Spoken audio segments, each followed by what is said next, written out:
Janaki versus state of Kerala cinema വ്യാഴാഴ്ച sensor ബോർഡിന്റെ review committee കാണും.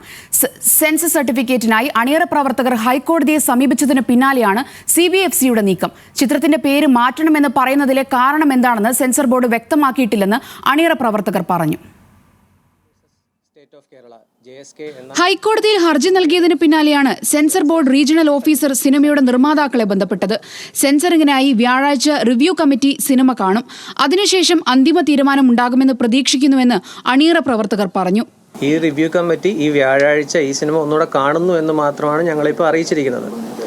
ഇപ്പോൾ പല അനിശ്ചിതത്വങ്ങളും തുടരുന്നുണ്ട്. 4:35 ആയപ്പോൾ റീജിയണൽ സെൻസർ ഓഫീസറിന്റെ കോളിലൂടെ ഇപ്പോൾ ഏതാനും നിമിഷങ്ങൾക്ക് മുമ്പ് വന്ന കോളിലൂടെയാണ് അദ്ദേഹം ഇത് അറിയിച്ചത്.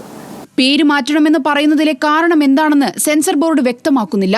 സെൻസർ സർട്ടിഫിക്കറ്റ് നൽകുക അല്ലെങ്കിൽ ഷോ കോസ് നോട്ടീസ് നൽകുക, ഇതാണ് ഹൈക്കോടതിയിൽ നൽകിയ ഹർജിയിലെ ആവശ്യം.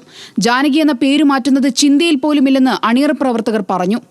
എനിക്ക് ആകെ അറിയാവുന്ന കാര്യം എന്റെ സിനിമ അല്ലെങ്കിൽ ഞങ്ങളുടെ സിനിമ, എന്റെ സിനിമ എന്നല്ല പറയുന്നത്, ഞങ്ങളുടെ സിനിമയ്ക്കകത്ത് ജാനകി എന്ന് പറയുന്ന ഒരു വികാരമാണ്, അല്ലെങ്കിൽ ജാനകിയാണ് അതിന്റെ ലീഡ് റോള്. അപ്പം എനിക്ക് അറിഞ്ഞുകൂടെ നാളെ ഇതിലേക്ക് എങ്ങനെ വരുമെന്ന്. പക്ഷേ ഈ കറന്റ് ഈ മൊമെന്റിൽ പേര് മാറ്റുന്നതിനെ പറ്റി ഒരിക്കൽ പോലും എന്നോട് ഒരു പ്രൊഡ്യൂസറും ആവശ്യപ്പെടുകയോ ഒരാൾ പോലും ചോദിക്കുകയോ ഞങ്ങളുടെ ചിന്തകളിലോ അങ്ങനെ ഒരു സംഭവം ഉണ്ടായിട്ടേ ഇല്ല. അങ്ങനെ കാര്യം ഇല്ല. നടനെന്ന നിലയിലാണ് കേന്ദ്രമന്ത്രി സുരേഷ് ഗോപി സിനിമയുമായി സഹകരിച്ചത്. CBFC സ്വതന്ത്ര ബോഡിയാണെന്നും ഇടപെടുന്നതിൽ പരിമിതിയുണ്ടെന്നും സുരേഷ് ഗോപി പറഞ്ഞതായും അണിയറ പ്രവർത്തകർ വ്യക്തമാക്കി. ഒരു കേന്ദ്രമന്ത്രിയല്ലേ ഇതാ വിളിച്ചു പറഞ്ഞാൽ പോരെ, ഇതൊരു പ്രൊമോഷൻ സ്ട്രാറ്റജിയാണ്. ഇതൊരു രാജ്യമാണെന്നും നമ്മൾ ജീവിക്കുന്ന ഒരു എന്താ പറയുക കുറെ സ്റ്റാറ്റ്യൂട്ടറി ബോഡികൾ അല്ലെങ്കിൽ ആർട്ടിക്കിളുകളോ കുറെ കാര്യങ്ങളുടെ അണ്ടറിലാണെന്നും സെൻസർ ബോർഡ് എന്ന് പറഞ്ഞൊരു ഓട്ടോണമസ് ബോഡിയാണെന്നും അതിന്റെ തീരുമാനം എന്ന് പറയുന്നത് കോടതിയിൽ മാത്രമേ ചോദ്യം ചെയ്യാൻ പറ്റുള്ളൂ. അതാണ് അതിന്റെ നിയമവശം. അല്ലാണ്ട് ഇവിടുന്ന് സുരേഷ് ഗോപി കേന്ദ്രമന്ത്രി ആയതുകൊണ്ട് നേരെ വിളിച്ച് സെൻസർ ബോർഡ് വിളിച്ച് പറഞ്ഞിട്ട് പടം വരുന്നുണ്ട് അങ്ങനെ ചെയ്ത്.